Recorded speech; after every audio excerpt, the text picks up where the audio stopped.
Hello everyone, welcome to another video, and this is a very late night edition of this of a Wotv news update to do with the JP side and some big stuff that has happened.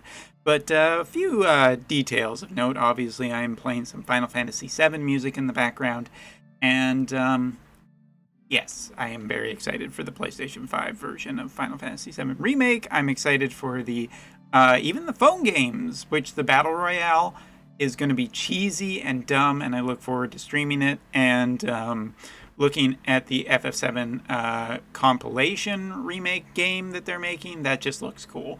Yeah, also Yuffie. The word of the day is Wutai. All right.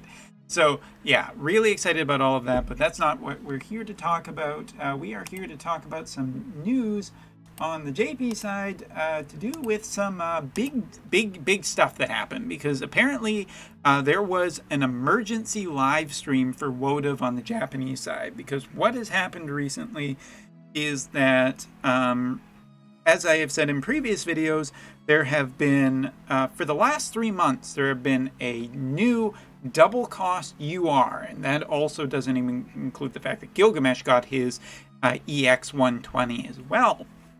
And needless to say, I have been feeling some frustration in the community, and it turns out a lot of the top guilds on the JP side had basically threatened to all quit. That's right, that's how bad the situation is on Wotv on the Japanese side, is the fact that the top guilds, your biggest whales, your biggest supporters were all basically threatened Gumi that they were just going to quit if this continued. And you got to admit, when that happens, it's really interesting because it shows a level of frustration that is not just, hey, you know, all those people who show up and say, no, the game's fine, the game's fine. The game is not fine. This is a very big indication that the game is not fine. And if you want to know, Japanese players are not happy.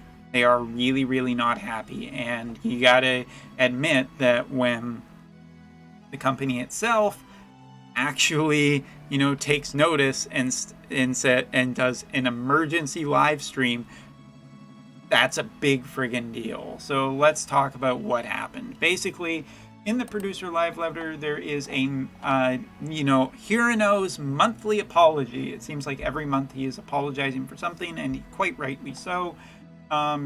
He and his management team are expressing their deepest sadness that they have created this situation. It's just corporate bullshit saying that they're very sorry over and over again. So here's the big deal. Here's the big news about this. Duan will be coming still to the JP side.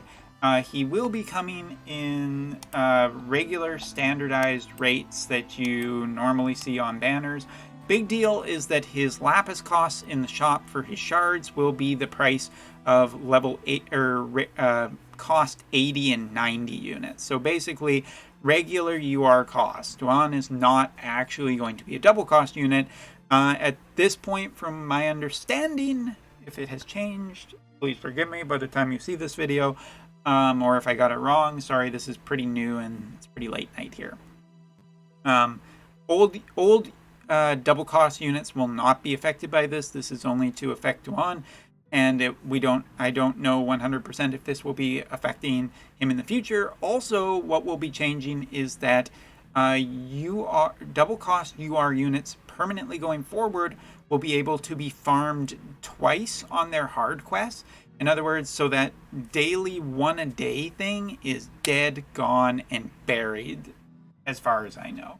So basically, in the future, like, double cost units will be able to be farmed twice a day. And I think that this is generally pretty good. It would be nice if older double cost units could just get their thing, but this also could just mean that double cost, well, UR plus units, I guess we need a new name for them, like Duan or Dark Helena, or, you know, all of these different Lord Mont, could become a much more standardized thing in the future. But if the cost is the same, Well, I guess we're kind of back to square one, sort of. It's hard to say. But yeah, even the whales were feeling that this was just way too much, way too high of a cost. And something to be said for sure. There's also guilds that are starting to reach what is called a legend class in terms of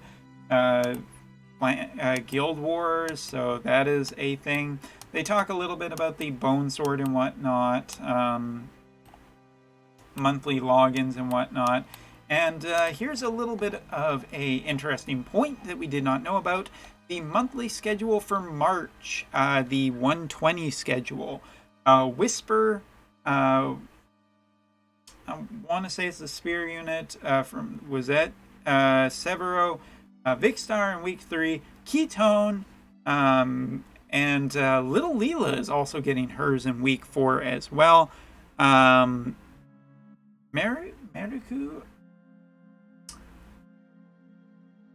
I have so little experience with the SSR units that I just can't even place them. It's okay. Someone in the comments will do it for me. Let me just look down. Thank you, comments. Oh, okay. I'll even say thank you for the help on this one. But anyway, Whisper and Ketone getting theirs are the big points here. It'll be interesting to see how they do Whisper. I'm hoping that she'll get a upgrade to make her a little bit more tanky.